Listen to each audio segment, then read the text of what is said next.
boxes. Welcome back. It's day 2 of distance learning, and what I realized yesterday is that a lot of people are confused about the Great Compromise and the 3/5 Compromise, and it's super important to understand the difference and to understand the structure of these compromises, because these are the reasons, number one, why we have the kind of government that we have, and number two, it helps us understand a problem that's going to last for a way longer time and end up with a huge war. So it's really important that we understand these first compromises. So the first compromise we're going to talk about is the Great Compromise. The Great Compromise. Okay, so the Great Compromise is an argument between states that have a lot of people living in the state and states that have not a lot of people living in the state. And I'm going to demonstrate using an important resource that's precious to everybody, toilet paper. So some of the states had really large populations and felt that because they had large populations, they should have more of a say in running the country. That really bummed out the states that had the smaller populations. They didn't think that was fair at all. They felt like the bigger population states are always going to win, the smaller population states are always going to lose. So the compromise is that we have a government with two sections. One section of our government is called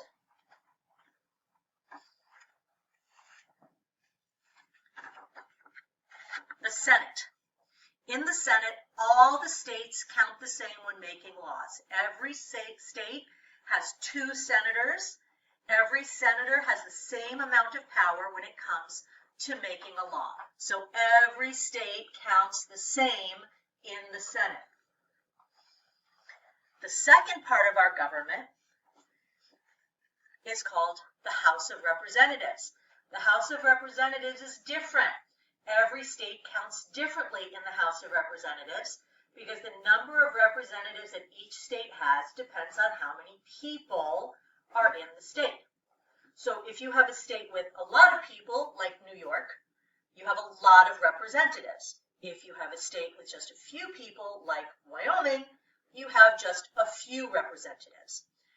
But the good part is that the Senate and the House of Representatives have to work together to get any law passed. If the Senate likes the law, but the House of Representatives does not, it's not a law.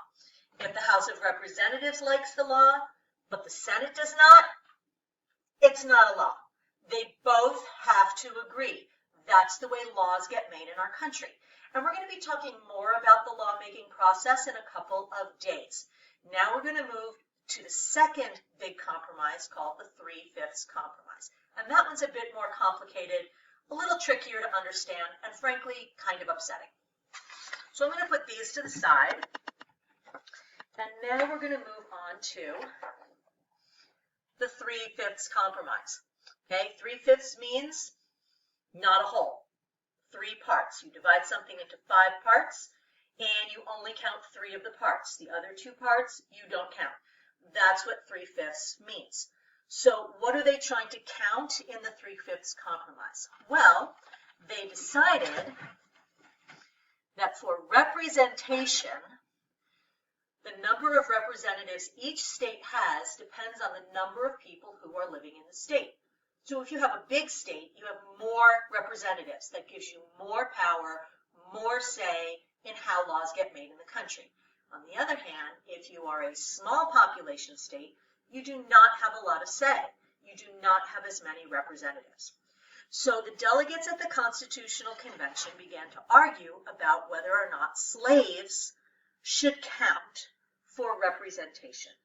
Should a slave count the same as a free person for the purposes of representation in Congress? Now, if you are a state like Virginia, you have almost 400,000 free people in your state, okay? If you are a state like Massachusetts, you also have close to 400,000 people in your state. So Massachusetts and Virginia are about the same. They have about the same number of free people in 1790. That would give them the same number of representatives. So in 1790, Massachusetts and Virginia would be equal. Now let's see if we start to also count the enslaved people. What happens? What changes? Well, if I'm Virginia, I get to add.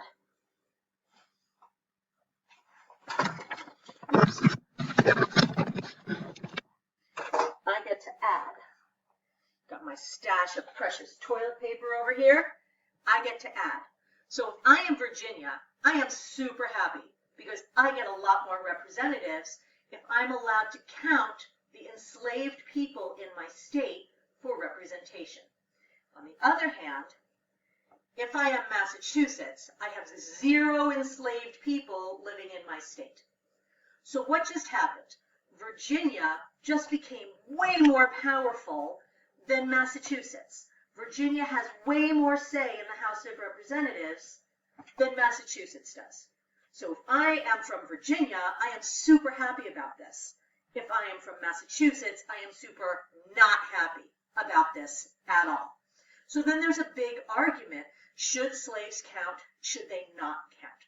So the agreement that is made is that the slaves will count a little bit, not completely.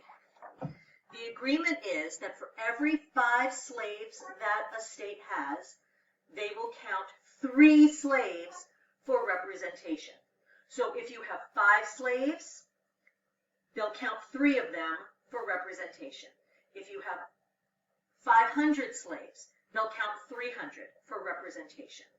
What that means is if you are a state that has a lot of slaves, you just got more representatives. If you are a state that has few slaves or no slaves, or you are a state that is beginning to talk about abolishing or banning slavery, you are now less powerful in Congress than those states that have lots of slaves. And here's the ugliest part of all. Those slaves still do not have rights. Those slaves count for representation, but do not vote. They are not considered free. They do not have the inalienable rights that all people are born with, according to the slave-holding states that now have a lot of power because they are counting 3/5 of their slaves. That's going to be a problem for northern states that are beginning to abolish slavery. There's going to be more and more arguments between slave-holding states and non-slave-holding states. Those arguments are going to continue for another about 70 years after the Constitution is finally written and approved. But without the 3/5 compromise, we do not have a constitution at all. There would have been no agreement to make a constitution.